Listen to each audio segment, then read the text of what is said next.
Hello guys, स्वागत है आपका एज ऑफ ट्री के एपिसोड नंबर 7 में। तो बिना किसी देरी के वीडियो को शुरू करते हैं।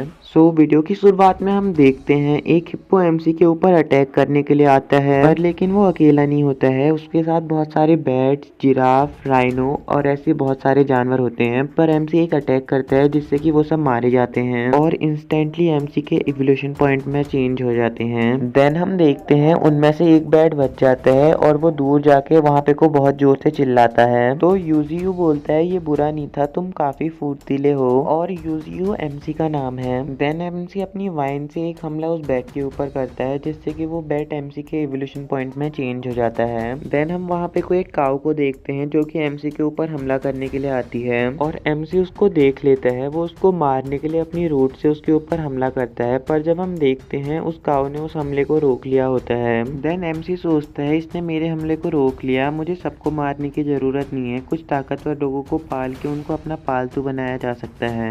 और इसी सोच के साथ एमसी ने अपने खतरनाक फ्यूचर के लिए अगला कदम बढ़ा लिया होता है। उसने वहाँ पे को बहुत सारे जानवरों को पकड़ लिया होता है ताकि उनको अपनी आर्मी में जोड़ सके। देन वो सोचता है लेकिन बाकी कमजोर लोगों को मारा जा सकता है, और वहाँ पे को जितने भी जानवर एमसी को मारने आए थे अब वो एमसी का खिलौना बन चुके हैं। उस रात को उन सभी जानवरों को पता चला कि असली ताकत क्या होती है। उनमें से कई मर चुके थे और बाकी बचे हुए उस खतरनाक पेड़ के खिलौने बन चुके थे। वहाँ पे को लगभग हर प्रकार के जानवर थे, जैसे गाय, उड़ने वाले पक्षी, झुंड में रहने वाले भेड़िए, सभी। तो एमसी चैन की सांस लेते हुए बोलते हैं आखिरकार मेरा सारा काम पूरा हो गया और अब मेरा अगला काम है कि मुझे इन दोनों के साथ क्या करना चाहिए। अगर मैंने इन्हें जाने दिया तो लोगों को मेरे राज के बारे में पता चल जाएगा, लोग मुझे डीमंस ट्री नाम से बुलाने लगेंगे। और अगर मैंने इन्हें मार दिया तो गांव के सभी लोग सोचेंगे आखिर दो लोग अचानक से कहाँ गायब हो गए, और लास्ट में यहाँ मिलिट्री भी आ सकती है और फिर वो मुझे चिड़ियाघर भेज देंगे। और वो सोचता है वहाँ के बच्चे बोलेंगे मम्मी देखो कितना बदसूरत पेड़ है, और जिस जिसको इस बच्चे का नाम पता है वो कमेंट कर देना, मैं भी तो देखो कितने लोगों ने ये कार्टून देखा है।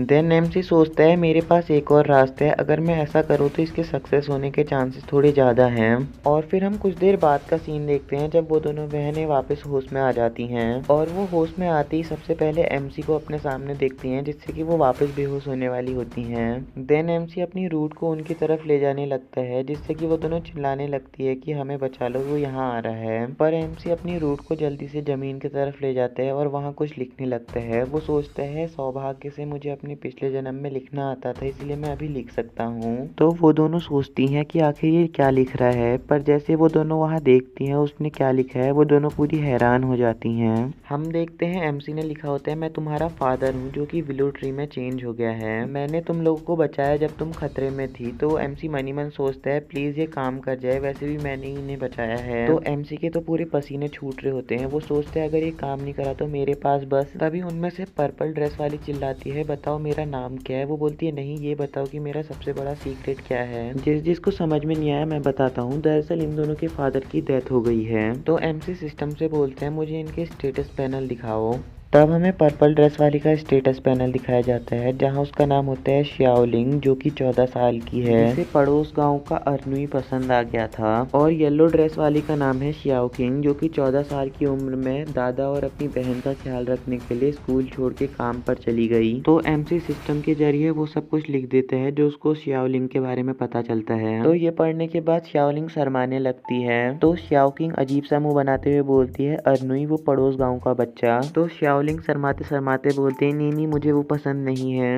तो वो खुशी के आंसू रोते हुए बोलती है मैंने इसके बारे में बस अपने पापा को बताया था, तो ऐसा हो सकता है। तो एमसी अपनी झाड़ियों में कुछ ढूंढते हुए बोलता है पहले मुझे बोरियत महसूस होती थी तो मैंने पता नहीं क्यों इन दोनों पिन के पेयर को बना रखा है, लो तुम दोनों इस हेयर पिन को रख लो, तुम्हारे काम आएगी। और एमसी अपने मन में सोचता है जो लोग गुजर जाते हैं उनके लिए लोगों के मन में एक विशेष भावना होती है। और वो सोचता है साथ ही साथ मुझे डर भी लग रहा है, इन दोनों के फादर मेरी जड़ के नीचे हैं, ये तो किस्मत की शुरुआत है। तो तब हम एक फ्लैशबैक का सीन देखते हैं जहाँ श्याओ किंग और श्याओलिंग के पापा श्याओ किंग से बोल रहे होते हैं मुझे माफ करना, तुम अपनी छोटी बहन और अपने दादा का ख्याल रखना। तो एमसी सोचता है शायद अनजाने में मैं टाइम फ्लो के दौरान इस बॉडी के ऊपर रिबॉर्न हो गया। तो वो श्याओ किंग के सर पे अपनी वाइन रख के बोलते हैं सभी के लिए स्कूल छोड़ना और अपनी छोटी बहन का ध्यान रखने के लिए काम पे जाना, इस सब के लिए थैंक यू, और मुझे माफ करना कि मेरी वजह से तुम्हें ये सारे काम करने पड़े। तो ये सारे शब्द सुनने के बाद श्याओ किंग रोने लगती होती है, इतने सालों का दर्द जो उसके दिल में दबा होता है वो सारा बाहर आ जाता है। तो एमसी सोचता है मुझे लगता है टाइम फ्लो में गड़बड़ी के कारण इनके फादर की स्पिरिट सोल मुझसे मिल गई है, कौन जाने। तब हम देखते हैं वहाँ पूरी तरीके से अंधेरा हो गया होता है, वहाँ पे को सारे फैल्कन और रेड फॉक्स बैठे होते हैं। तब हम देखते हैं शाओकिंग बताती है पिछले 2 महीने बहुत ज्यादा अनएक्सपेक्टेड थे। पिछले महीने एक कौवे के ग्रुप ने एरोप्लेन पे हमला किया जिससे कि एरोप्लेन के सभी लोग मारे गए और विशाल सागर में एक ब्लैक शैडो ने पूरे क्रू को निकल लिया।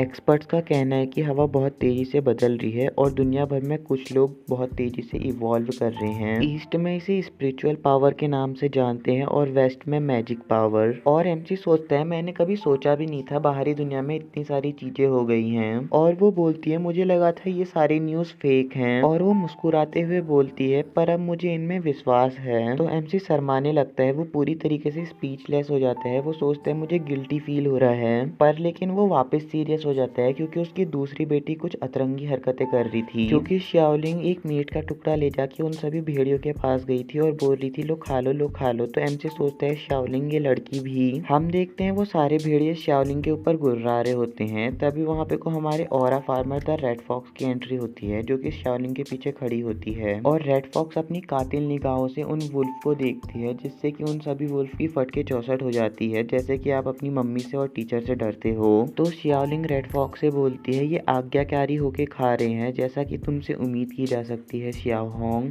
तो एमसी बोलता है श्याओ होंग और शाओलिंग आपस में इतनी अच्छे से मिल चुके हैं जैसे कि वो दोनों आपस में बिछड़े दोस्त हैं और उन चारों वुल्फ को अभी अभी पकड़ा गया है, फिर भी शाओलिंग उनसे मिलने की हिम्मत कर रही है। कोई बात नहीं, श्याओ होंग वहाँ सब कुछ संभाल लेगी। और वो बताता है यहाँ इन 4 वुल्फ के अलावा एक व्हाइट क्रेन और एक मंकी है, अगर मैं इन लोगों को अपनी बेलों से ना बांधूं तो ये लोग यहाँ उत्पात मचा देंगे, आई मीन मुसीबत खड़ी कर देंगे। और वो बोलता है पर लेकिन ये काऊ बहुत ज्यादा शांत है, इसे पता है कि मुझे हराया नहीं जा सकता, वो इसलिए चुपचाप बैठी है। पर लेकिन शाओकिंग कितनी ज्यादा प्यारी लग रही है, वो इसी काऊ के ऊपर सो गई। तो एमसी बोलता है कितना ज्यादा सरदर्द है यहाँ, कितना ज्यादा शोर हो रहा है। और ये हल्ला करने वाला होता है हनी बैजर। तो एमसी बोलता है इसे अफ्रीका या फिर साउथ वेस्ट एशिया महाद्वीप में होना चाहिए था, ये यहाँ क्या कर रहा है। तो एमसी बोलता है खैर इसे छोड़ो, इसे बाद में निपटा लेंगे, मुझे अभी इससे भी ज्यादा इम्पोर्टेंट काम करना है।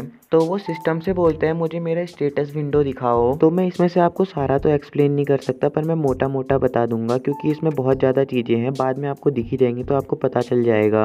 फिर भी अगर आपको जानना हो तो पॉज करके पढ़ लेना। सबसे पहले इसमें लिखा है कि नाम यूजियू बॉडी म्यूटेटेड विलुट्री, सारी रूट ब्रांच अनलॉक हो गई है, उन्हें अपग्रेड किया जा सकता है। और आपके पास ट्री एसेंस है जिसके जरिए इवोल्यूशन स्पीड बढ़ाई जा सकती है या हील किया जा सकता है। और बाकी सब पुरानी स्किल होती हैं, अगर आपको पढ़ना है तो पॉज करके पढ़ लेना। और इस बार 2 नई स्किल मिली होती है, एक फॉग बैरियर करके जिससे उसके आसपास फॉग फैलेगा और वो फॉग में पूरी तरीके से छुप जाएगा। और दूसरी होती है फॉग और अपनी बेलों के जरिए वो किसी को भी इल्यूजन में डाल सकता है। तो एमसी बोलते हैं अब मुझे नई इनहेंस स्किल मिल गई हैं। और इसी के साथ ये एपिसोड एंड होता है। मिलते हैं किसी और वीडियो में, यहाँ तक आने के लिए थैंक यू। अगर ये वीडियो जरा भी पसंद आई हो तो लाइक एंड सब्सक्राइब करना। तब तक के लिए बाय बाय।